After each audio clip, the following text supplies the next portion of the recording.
So we've had our greenhouse now for about 2 years. We're entering our second growing season. And the idea first came when we saw there was a very unused deck outside of our third floor. And now we used to try growing up there, sometimes tomatoes, sometimes hot peppers, but of course squirrels and raccoons would get at it, and it was never a very successful growing season up there. So we thought of the idea of having a greenhouse. When I first met Stephen and Roseanne here on day one, we came up this tiny, tight little staircase, and everything was sort of wood-clad, kind of dark and very low feeling. And there was a little tiny, actually a small door that led out to an attic outside that was really just a play place and a sleep place and a washroom for the raccoons. It needed a great deal of infrastructure work and engineering in order to integrate it into our home, which is a century home. We have a 1905 home here in Riverdale. In an urban environment like this, where every square foot of yard space and living space is key, it's much better to go up instead of going out. This rosemary up here has been growing all winter, and it's from last year.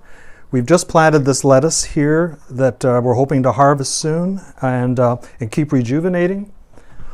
Going along through here, we've just planted this spring radishes, and we're trying carrots for the first time, both of these for the first time.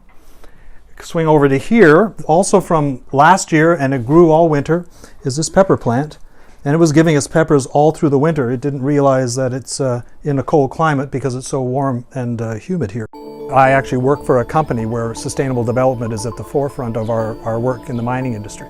So we bring this into our home now, the sustainable aspect of somehow being able to grow a lot of our own vegetables. And also it's an excellent hobby to have. Working in an urban environment, 35 feet up in the air definitely presents some challenges, but if every project that you did was cut and dry and simple, then it would be boring to do. So this kept us going. Well, it's turned into a very large project. It's probably more work than Roseanne and I thought it would be, but it needs constant attention. And then when we look at it in the wintertime, we see that a lot of our plants are still growing, some of the more hardy ones. So it's turning into a year-round project. The watering and the working with the soil, and there's a lot to do, particularly this time of year. And this is our little lime tree. We thought had died, but it decided to revive itself. And across here, we've got all of our tomato seedlings from various suppliers, and these are specifically from Vicky's Veggies, these two here. So these are heirloom ones in these two pots here. Here we've got a couple of plants that are germinating. We have butterfly weed and black-eyed Susan, which we hope to get sprouted and germinated, and then maybe give them away as gifts for other people's gardens. And that's it for now, but we have lots more room, so we're going to continue planting and also start looking for vegetables that actually will grow right into the winter, and so we can harvest tomatoes like we did last year at Christmas time.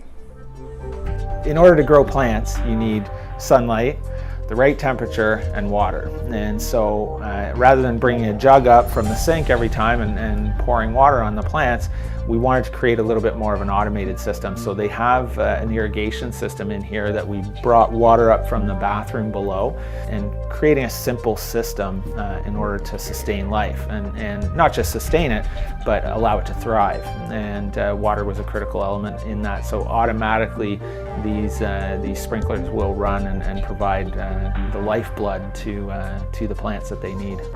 So over in this corner of the greenhouse, we have the control system. We have the natural ventilation control that can run automatic or manually, allows the louvers to open and close as it gets too hot or too cool in the space.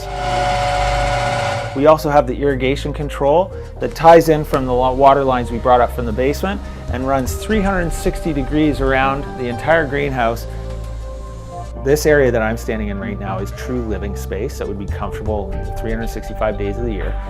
Outside behind me, or inside the greenhouse behind me, it will have a different temperature commonly. So it would be comfortable enough for you to go and work with the plants, and very comfortable for the plants to grow, but not a perfect living environment. These are the super energy efficient doors that separate the growing environment from the living environment. The neat thing about them, access, but also you can slide the wall fully open to enjoy the space or close it if it's too hot or too cold. The challenge with attics, and the first time I came up here to meet with Stephen and Roseanne, it was sweltering up here, even though it was very dark. And so what we wanted to do was take a look at how can we make a space, a living environment and a growing environment that's comfortable to come up and entertain or work or read or whatever you want to do, or garden. There's automatic louvers on the roof of glazing that will open once it triggers a temperature that's too high to allow the convection current to escape out the roof.